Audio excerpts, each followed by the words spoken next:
എല്ലാ വിദ്യാർത്ഥികൾക്കും പുതിയൊരു വീഡിയോയിലേക്ക് സ്വാഗതം. ഈ വർഷത്തെ +1 ഹയർ സെക്കൻഡറി അതുപോലെ തന്നെ +2 ഹയർ സെക്കൻഡറി റിസൾട്ട് എപ്പോഴാണ് വരിക, അതുപോലെ തന്നെ +2 വിദ്യാർത്ഥികൾ +2 പാസ്സായിട്ടുണ്ടോ എന്നുള്ളത് എങ്ങനെയാണ് അറിയാനായിട്ട് സാധിക്കുക എന്നുള്ളതും, അതുപോലെ ഫസ്റ്റ് ഇയർ ഇംപ്രൂവ്മെൻറ്റ് പരീക്ഷ അതുപോലെ തന്നെ സെക്കൻഡ് ഇയർ ഇംപ്രൂവ്മെൻറ്റ് പരീക്ഷ എപ്പോഴായിരിക്കും നടക്കുക എന്നുള്ളതും, അതുപോലെ എത്ര വിഷയങ്ങൾ പരീക്ഷയായിട്ട് എഴുതാം എന്നുള്ളതും, അതുപോലെ തന്നെ വിദ്യാർത്ഥികൾക്ക് ഈ ഒരു ടോട്ടൽ നിങ്ങളുടെ ഫസ്റ്റ് ഇയറിൻ്റെ ആ ഒരു പെർസെൻറ്റേജും സെക്കൻഡ് ഇയർ അതായത് first year second year total പെർസെൻറ്റേജും എങ്ങനെ കാൽക്കുലേഷൻ ചെയ്യാം എന്നുള്ളതും ഈ ഒരു വീഡിയോ വഴി മനസ്സിലാക്കാൻ സാധിക്കുന്നതാണ്. അപ്പോൾ ഈ വർഷത്തെ ഫസ്റ്റ് ഇയർ റിസൾട്ട് പ്രസിദ്ധീകരിക്കുക ജൂലൈ മാസം ആദ്യ വാരമായിരിക്കും. അപ്പോൾ വിദ്യാർത്ഥികൾക്ക് ജൂലൈ മാസം നിങ്ങൾ എപ്പോഴെങ്കിലും ക്ലാസ്സിൽ ഇരിക്കുന്ന സമയത്തായിരിക്കും റിസൾട്ട് വരിക. സാധാരണഗതിയിൽ ഏകദേശം 3 മണിക്കാണ് വരാറുള്ളത്. കഴിഞ്ഞ വർഷം ഏകദേശം ഈ ഒരു വൈകിട്ട് 5 മണിയോടെയാണ് റിസൾട്ട് വന്നിട്ടുണ്ടായിരുന്നത്.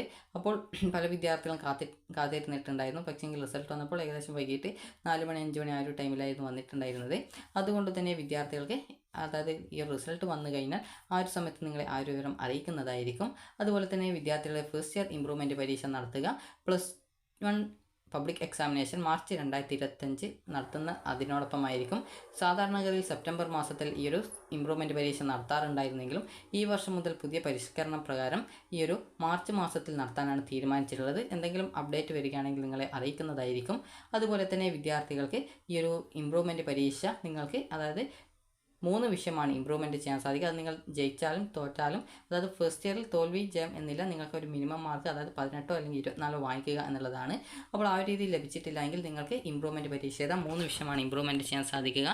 എന്തെങ്കിലും കാരണങ്ങളാൽ ഏതെങ്കിലും പരീക്ഷ എഴുതാൻ സാധിച്ചില്ല, ആബ്സെൻ്റ് ആയിട്ടുണ്ടെങ്കിൽ ആ ഒരു വിദ്യാർത്ഥികൾക്ക് ഈ ഒരു 3 സബ്ജക്റ്റിനോടൊപ്പം മറ്റൊരു ഏതൊക്കെയാണ് ആബ്സെൻ്റ് ആയിട്ടുള്ളത് അതുകൂടി നിങ്ങൾക്ക് രജിസ്ട്രേഷൻ ചെയ്ത് എഴുതാനായിട്ട് പറ്റുന്നതാണ്.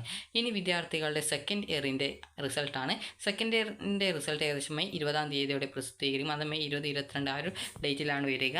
അപ്പോൾ ആ ഒരു സമയത്ത് നിങ്ങൾക്ക് നിങ്ങളുടെ റിസൾട്ട് അറിയാം. അതിനുശേഷം വിദ്യാർത്ഥികൾ ഏതെങ്കിലും സബ്ജക്റ്റിൽ നിങ്ങൾ പരാജയപ്പെട്ടു എങ്കിൽ വിദ്യാർത്ഥികൾക്ക് ഈ ഒരു +2 ഇംപ്രൂവ്മെൻറ്റ് പരീക്ഷ എഴുതാൻ സാധിക്കും. ഏതെങ്കിലും സബ്ജക്റ്റുകൾ പരാജയപ്പെട്ടുള്ള വിദ്യാർത്ഥികൾക്ക് എത്ര സബ്ജക്റ്റ് പരാജയപ്പെട്ടിട്ടുണ്ടോ ആ ഒരു സബ്ജക്റ്റുകൾ പരീക്ഷയ്ക്കായിട്ട് രജിസ്ട്രേഷൻ ചെയ്യാവുന്നതാണ്. അതുപോലെ 175 രൂപയാണ് ഈ ഒരു പരീക്ഷയ്ക്കുള്ള ഫീസായിട്ട് വരുന്നത്. അതുപോലെ തന്നെ ജയിച്ചിട്ടുള്ള റെഗുലർ വിദ്യാർത്ഥികൾക്ക് ഏതെങ്കിലും ഒരു സബ്ജക്റ്റിൻ്റെ മാർക്ക് ഇംപ്രൂവ്മെൻറ്റ് ചെയ്യാനായിട്ട് +2-ൽ ഒരു സബ്ജക്റ്റ് ഇംപ്രൂവ്മെൻറ്റ് ചെയ്യാം. 500 രൂപയാണ് ഫീസ് ഇനത്തിൽ വരിക. അതുപോലെ തന്നെ വിദ്യാർത്ഥികൾക്ക് ഈ ഒരു അതായത് എഴുതുന്ന വിദ്യാർത്ഥികൾക്കും ഇംപ്രൂവ്മെൻറ്റ് എഴുതുന്ന വിദ്യാർത്ഥികൾക്കും സെയിം ക്വസ്റ്റ്യൻ പേപ്പർ തന്നെയായിരിക്കും ഉണ്ടാവുക. അപ്പോൾ അതിൽ പ്രത്യേകിച്ച് ക്വസ്റ്റ്യനിൽ മാറ്റമൊന്നും ഉണ്ടാവില്ല. സെയിം ക്വസ്റ്റ്യൻ പേപ്പറായിരിക്കും. നേരത്തെ പറഞ്ഞതുപോലെ ആ ഒരു ഫീസിൽ മാത്രമാണ് ചേഞ്ച് ഉള്ളത്. അതുപോലെ ഫസ്റ്റ് ഇയർ വിദ്യാർത്ഥികൾക്കും 175 രൂപയാണ് ഫീസ് വരിക. അതുപോലെ തന്നെ 40 രൂപ സർട്ടിഫിക്കറ്റ് ഫീസുമാണ് വരിക. ഇനി സെക്കൻഡ് ഇയർ വിദ്യാർത്ഥികൾ എങ്ങനെയാണ് ഈ ഒരു സബ്ജക്റ്റ് ജയിച്ചിട്ടുണ്ടോ ഇല്ലയോ എന്നുള്ളത് അറിയുക എന്നുള്ള കാര്യം നമുക്ക് നോക്കാം. ആദ്യം തന്നെ വിദ്യാർത്ഥികൾക്ക് നിങ്ങളുടെ റിസൾട്ട് അറിയുന്ന സമയത്ത് നിങ്ങൾ അതായത് സ്കൂൾ വൈസ് റിസൾട്ട് ആണ് നോക്കുന്നതെങ്കിൽ നിങ്ങൾക്ക് അതിൽ NHS അതുപോലെ തന്നെ EHS എന്ന് പറഞ്ഞുകൊണ്ട് കാണാൻ സാധിക്കും. അപ്പോൾ EHS എന്നാണെങ്കിൽ എലിജിബിൾ ഫോർ ഹയർ സ്റ്റഡീസ് എന്നും NHS എന്ന് പറഞ്ഞാൽ not eligible for higher studies എന്നും ആണ് അതിൻ്റെ ഫുൾ ഫോം എന്ന് പറയുന്നത്. അപ്പോൾ അതുകൊണ്ട് തന്നെ വിദ്യാർത്ഥികൾ ശ്രദ്ധിക്കേണ്ട കാര്യം, നിങ്ങൾക്ക് ഏതെങ്കിലും സബ്ജക്റ്റ് നിങ്ങൾ ജയിച്ചിട്ടില്ല, അതായത് നേരത്തെ പറഞ്ഞതുപോലെ തന്നെ കമ്പാർട്ട്മെൻറ്റൽ വിഭാഗം വിദ്യാർത്ഥികൾക്ക് ഫസ്റ്റ് ഇയർ മുൻ വർഷങ്ങൾ ജയിച്ചിട്ടുണ്ടാകും. അതുപോലെ +2 ജയിക്കാത്തതുകൊണ്ട് ഈ വർഷത്തിൽ പരീക്ഷ എഴുതിയിട്ടുണ്ടാകും. അപ്പോൾ അങ്ങനെയുള്ള വിദ്യാർത്ഥികളുടെ റിസൾട്ട് വരുന്ന സമയത്ത് നിങ്ങൾ ആ ഒരു സബ്ജക്റ്റ് ഫെയിൽഡ് ആയിട്ടുണ്ട് അല്ലെങ്കിൽ നിങ്ങൾക്ക് ഏതെങ്കിലും സബ്ജക്റ്റിൻ്റെ മാർക്ക് ലഭിച്ചിട്ടില്ല, അങ്ങനെയെങ്കിൽ നിങ്ങൾക്ക് NHS എന്ന് പറഞ്ഞുകൊണ്ട് നിങ്ങളുടെ ആ ഒരു റിസൾട്ടിൽ നിങ്ങൾക്ക് കാണാൻ സാധിക്കും. അതായത് not eligible for higher studies എന്നുകൊണ്ട് നിങ്ങൾക്ക് കാണാൻ സാധിക്കും. അതേസമയം നിങ്ങൾ പാസ്സായിട്ടുണ്ട് എങ്കിൽ അങ്ങനെയുള്ള വിദ്യാർത്ഥികൾക്ക് EHS എന്ന് അതായത് എലിജിബിൾ ഫോർ ഹയർ സ്റ്റഡീസ് എന്ന് പറഞ്ഞുകൊണ്ടും കാണാൻ സാധിക്കുന്നതാണ്. അതുപോലെ തന്നെ വിദ്യാർത്ഥികൾ മനസ്സിലാക്കേണ്ട പ്രധാനപ്പെട്ട കാര്യം, അഥവാ നിങ്ങൾക്ക് ഏതെങ്കിലും സബ്ജക്റ്റ് നിങ്ങൾ പരാജയപ്പെട്ടിട്ടുണ്ടെങ്കിൽ നിങ്ങൾ +2 പരീക്ഷയ്ക്ക് രജിസ്ട്രേഷൻ ചെയ്തുകൊണ്ട് ഈ ഒരു രജിസ്ട്രേഷൻ ചെയ്ത് എക്സാം ജയിക്കാനായിട്ട് ശ്രദ്ധിക്കേണ്ടതാണ്. ഈ ഒരു രജിസ്ട്രേഷൻ നിങ്ങളുടെ +2-ൻ്റെ റിസൾട്ട് വന്ന് ഏകദേശം 2 ദിവസത്തിനുള്ളിൽ തന്നെ നോട്ടിഫിക്കേഷൻ വരികയും അതുപോലെ ജൂൺ മാസത്തിലാണ് +2 ഇംപ്രൂവ്മെൻറ്റ് പരീക്ഷ നടത്തപ്പെടുക.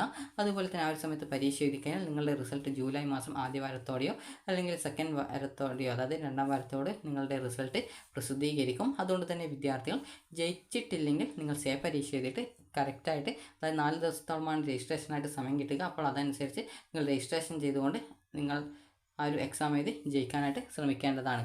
അപ്പോൾ സാധാരണഗതിയിൽ ഈ ഒരു +1 ഓൾറെഡി ജയിച്ച വിദ്യാർത്ഥികൾ +1 പരീക്ഷ എഴുതേണ്ടതില്ല.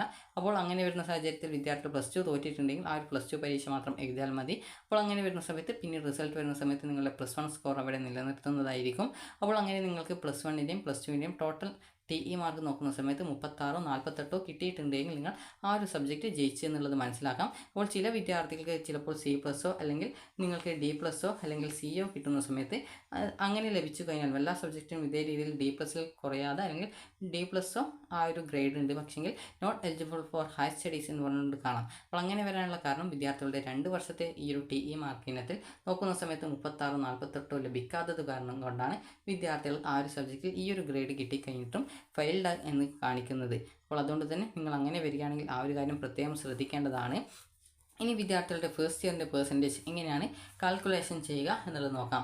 അപ്പോൾ ആദ്യം തന്നെ നിങ്ങളുടെ സബ്ജക്റ്റ് എത്ര മാർക്കിലുള്ളതാണ് എന്നുള്ളത് കറക്റ്റായിട്ട് നിങ്ങൾ മനസ്സിലാക്കുക. ഇപ്പോൾ നിങ്ങൾക്ക് സ്ക്രീനിൽ കാണാൻ സാധിക്കും ഓരോ വിഷയങ്ങളുടെയും ആകെ മാർക്ക് എത്രയാണ്, CE മാർക്ക് എത്രയാണ്, അതിന് പ്രാക്ടിക്കൽ ഉണ്ടോ ഇല്ലെങ്കിൽ അവിടെ വര കാണാൻ സാധിക്കും. ഫസ്റ്റ് ഇയർ ഇല്ലാത്തതുകൊണ്ടാണ് ഇവിടെ ഒരു വര കാണുന്നത്. അതുപോലെ തന്നെ അതിൻ്റെ ടോട്ടൽ മാർക്ക് എത്രയാണെന്നുള്ളത് നിങ്ങൾക്ക് കാണാൻ സാധിക്കുന്നതാണ്. അപ്പോൾ നിങ്ങൾക്ക് ഓരോ സബ്ജക്റ്റിൻ്റെയും മാർക്ക് നിങ്ങൾക്ക് ഈ ഒരു രീതിയിൽ കാണാൻ സാധിക്കും. അതുപോലെ അക്കൗണ്ടൻസി വിത്ത് AFS 80ലാണ്, അതുപോലെ അക്കൗണ്ടൻസി വിത്ത് കമ്പ്യൂട്ടർ അക്കൗണ്ടിങ് അത് 60ലാണ് വരുന്നത്. അതുപോലെ തന്നെ മാത്തമാറ്റിക്സ് മുൻ വർഷങ്ങളിൽ 80ലും ഇപ്പോൾ പുതിയ സിലബസ് പ്രകാരം 60 മാർക്കുകളിലാണ് ആ ഒരു സബ്ജക്റ്റ് വരുന്നത്. അതുകൊണ്ട് തന്നെ നിങ്ങൾ ഓരോ സബ്ജക്റ്റും എത്ര മാർക്കാണെന്നുള്ളത് കറക്റ്റായിട്ട് മനസ്സിലാക്കേണ്ടതാണ്. അപ്പോൾ നമുക്ക് ഒരു ഉദാഹരണം നോക്കാം. അപ്പോൾ വിദ്യാർത്ഥികൾക്ക് ഈ ഒരു +2ൻ്റെ മാർക്ക് പെർസെൻറ്റേജ് കാൽക്കുലേഷൻ ചെയ്യുന്നത് വളരെയധികം സിമ്പിളായിട്ടാണ്. അപ്പോൾ നിങ്ങൾക്ക് CE അതുപോലെ തന്നെ TE അതുപോലെ തന്നെ പ്രാക്ടിക്കൽ എക്സാമിൻ്റെ PE മാർക്ക് ടോട്ടൽ കൂട്ടിയിട്ട് എത്ര കിട്ടുന്നുവോ ആ ഒരു തുക, അതായത് ഒരു ഉദാഹരണത്തിന് ഈ ഒരു അതായത് കമ്പൈൻഡ് ടോട്ടലാണ് നിങ്ങൾ നോക്കേണ്ടത്. അപ്പോൾ അങ്ങനെ നോക്കുന്ന സമയത്ത് നിങ്ങൾക്കൊരു 600 മാർക്കാണ് ടോട്ടലായിട്ട് കിട്ടിയതെങ്കിൽ അതിനെ 100 കൊണ്ട് ഗുണിച്ച ശേഷം ആകെ മാർക്കായിട്ടുള്ള 1200 കൊണ്ട് ഹരിച്ചു കഴിഞ്ഞാൽ നിങ്ങൾക്ക് അതായത് അത് എത്ര പെർസെൻറ്റേജ് മാർക്ക് ഉണ്ട് എന്നുള്ളത് മനസ്സിലാക്കാൻ സാധിക്കും. ഇത് എന്ന് പറയുന്നത് നിങ്ങൾക്ക് ടോട്ടലായിട്ട് 2 വർഷത്തെയും TE അതുപോലെ CE അതുപോലെ തന്നെ പ്രാക്ടിക്കൽ എന്നിവയിൽ ലഭിച്ചിട്ടുള്ള മാർക്കാണ്. അപ്പോൾ അത് എത്രയാണ്, അതിനെ 100 കൊണ്ട് ഗുണിച്ച് 1200 കൊണ്ട് ഹരിക്കുകയാണ് ചെയ്യേണ്ടത്. ഇനി നിങ്ങൾക്ക് ഓരോ വർഷത്തെയും മാർക്കുകൾ അറിയാനായിട്ട് നിങ്ങൾ ചെയ്യേണ്ടത് ആ ഒരു വർഷത്തെ CE മാർക്ക് അതുപോലെ തന്നെ പ്രാക്ടിക്കൽ മാർക്ക് അതുപോലെ തന്നെ ടോട്ടലായിട്ട് എത്ര മാർക്ക് എന്നിവയൊക്കെ ആദ്യം തന്നെ നോക്കുക. അപ്പോൾ നിങ്ങൾക്ക് ആദ്യം തന്നെ അതിന് എഴുത്ത് പരീക്ഷയിൽ നിങ്ങൾക്ക് ഓരോ സബ്ജക്റ്റിനും ലഭിച്ച TE മാർക്ക് കൂട്ടുക, അതിനുശേഷം CE എത്ര കിട്ടിയിട്ടുണ്ട് അത് ടോട്ടലായിട്ട് കൂട്ടുക. അതുപോലെ തന്നെ പ്രാക്ടിക്കൽ സബ്ജക്റ്റ് ഉണ്ടെങ്കിൽ ആ പ്രാക്ടിക്കൽ സബ്ജക്റ്റിന് എത്ര മാർക്ക് കിട്ടി, ഇങ്ങനെ ടോട്ടലായിട്ട് നിങ്ങൾ കൂട്ടിയ ശേഷം നിങ്ങൾക്ക് ആ ഒരു തുക എത്രയാണോ ലഭിച്ചിട്ടുണ്ടായിരുന്നത് എന്നുള്ളത് കറക്റ്റായിട്ട് മനസ്സിലാക്കുക. അപ്പോൾ നിങ്ങൾക്ക് ആ ഒരു കിട്ടിയൊരു തുക എത്രയാണ് എന്നുള്ളതനുസരിച്ച് അതിനെ 100 കൊണ്ട് ഗുണിക്കുകയാണ് ചെയ്യേണ്ടത്. അപ്പോൾ 100 കൊണ്ട് ഗുണിച്ച ശേഷം നിങ്ങൾ ചെയ്യേണ്ടത് നിങ്ങൾക്ക് ആ ഒരു സബ്ജക്റ്റിൻ്റെ ടോട്ടൽ മാർക്ക് എത്രയാണ് എന്നുള്ളത് കറക്റ്റായിട്ട് മനസ്സിലാക്കുക. ഇപ്പോൾ ഒരു ഉദാഹരണത്തിന് ബയോളജി സയൻസ് ആയിട്ടുള്ള വിദ്യാർത്ഥികൾ ആണെങ്കിൽ ആ ഒരു വിദ്യാർത്ഥികൾക്ക് ഏകദേശം 4 സബ്ജക്റ്റുകളാണ് 120ൽ വരുന്നത്. അതായത് മാത്തമാറ്റിക്സ് ഉൾപ്പെടെ 120ലാണ് ഈ വർഷം, അതായത് പുതിയ സിലബസ് പ്രകാരമുള്ള വിദ്യാർത്ഥികൾക്ക് ആ ഒരു 120ലാണ് ആ ഒരു മാർക്ക് വരുന്നത്. അപ്പോൾ അതുകൊണ്ട് തന്നെ ആ ഒരു വിദ്യാർത്ഥികൾക്ക് ടോട്ടൽ എത്ര മാർക്കാണ് ഉള്ളത് എന്നുള്ളത് മനസ്സിലാക്കുക. അതായത് 120ൽ 4 സബ്ജക്റ്റുകളാണ് വരുന്നത് ഈ ഒരു സയൻസ് ഗ്രൂപ്പിന്. അതുപോലെ തന്നെ ബാക്കി വിദ്യാർത്ഥികൾക്ക് 100 മാർക്കിൽ, അതായത് 2 സബ്ജക്റ്റുകൾ 100 മാർക്കിലുമാണ് വരുന്നത്. അപ്പോൾ ടോട്ടൽ നോക്കുന്ന സമയത്ത് അതായത് 480ഉം അതുപോലെ തന്നെ അതായത് 480ഉം 200ഉം അതായത് 680 മാർക്കാണ് വരിക. അപ്പോൾ 680നെ കൊണ്ട് ഹരിച്ചു കഴിഞ്ഞാൽ +2വിന് നിങ്ങൾക്ക് എത്ര മാർക്ക് കിട്ടി എന്നുള്ളത് മനസ്സിലാക്കാൻ സാധിക്കുന്നതാണ്. അപ്പോൾ ഈ ഒരു രീതിയിൽ നിങ്ങൾക്ക് ഈ ഒരു സെക്കൻഡ് ഇയറിലെ മാർക്ക് നിങ്ങൾക്ക് അറിയാൻ സാധിക്കും. ഇനി നിങ്ങൾക്ക് അറിയാനായിട്ട് ഫസ്റ്റ് ഇയറിലെ മാർക്കാണ്. അപ്പോൾ ഫസ്റ്റ് ഇയറിൽ നിങ്ങൾക്ക് CE അതുപോലെ തന്നെ TE മാർക്ക് എത്ര കിട്ടിയെന്നുള്ളത് നിങ്ങൾ ഓരോ വിഷയത്തിൻ്റെയും ടോട്ടലായിട്ട് കൂട്ടുക. അപ്പോൾ ടോട്ടലിന് ഞാൻ ജസ്റ്റ് NE എന്ന് പറഞ്ഞുകൊണ്ട് സൂചിപ്പിക്കുന്നുണ്ട്. അപ്പോൾ ഇതിനെ നിങ്ങൾക്ക് 100 കൊണ്ട് ഗുണിക്കുക, 100%ലേക്ക് കൺവേർട്ട് ചെയ്യാൻ വേണ്ടിയിട്ടാണ്. അതിനുശേഷം 520 കൊണ്ട് നിങ്ങൾ ഹരിക്കുക.